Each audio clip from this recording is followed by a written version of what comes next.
తెలంగాణ ముఖ్యమంత్రి రేవంత్ రెడ్డిపై ఎంఆర్పీఎస్ అధినేత మందకృష్ణ మాదిగ తీవ్ర స్థాయిలో నిప్పులు చెరిగారు. రేవంత్ రెడ్డి ఓ దళారిగా అభివర్ణించారు. ఉద్యమం చేసి సీఎం కాలేదని విమర్శించారు. ప్రజాభిమానం ఉంటే కామారెడ్డిలో రేవంత్ రెడ్డిలో ఓడేవారు కాదన్నారు మందకృష్ణ మాదిగ.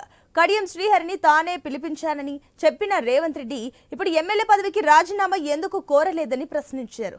ఒక పార్టీలో గెలిచి మరో పార్టీలో చేరితే రాళ్లతో కొట్టాలని గతంలోనే రేవంత్ రెడ్డి పిలిపించారంటూ ఆయన మాటలను గుర్తు చేశారు. రేవంత్ రెడ్డి మాటలు తీసుకుంటే సీఎం పైన కడియం శ్రీహరి పైన ఎవరైనా రాళ్లు వేయొచ్చని ఎద్దేవా. తెలంగాణలో బీజేపీ ఎంపీలు గెలిస్తేనే అభివృద్ధి సాధ్యమని ముక్తాయించారు. తెలంగాణ ప్రజలకు ఇచ్చిన హామీలు నిలబెట్టుకోలేనందుకే అమరవీరుల స్తూపం వద్దకి రేవంత్ రెడ్డి వెళ్లలేదని విమర్శించారు. రేవంత్ రెడ్డికి చిత్తశుద్ధి ఉంటే దేవుళ్లపై కాకుండా తన కుటుంబ సభ్యులపై ఒట్టేసి హామీలు ఇవ్వాలని డిమాండ్ చేశారు మందకృష్ణ మాదిగ. రేవంత్ రెడ్డి గారి మాటలు అతను బ్రోకరు అనడానికి నిదర్శనం.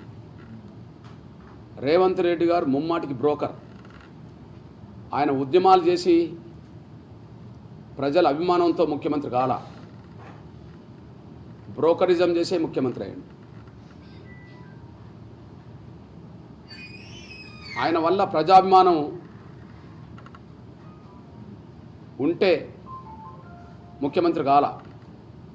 ఆయన మీద ప్రజాభిమానం ఉంటే కామారెడ్డిలో ఓడిపోయే పరిస్థితి రాదు. ఆయనకు ప్రజాభిమానం ఉంటే ఆయన మల్కాజ్గిరి పార్లమెంటు పరిధిలో 7 నియోజకవర్గాల్లో ఒక్కటి కూడా కాంగ్రెస్ గెలవకుండా పోయింది.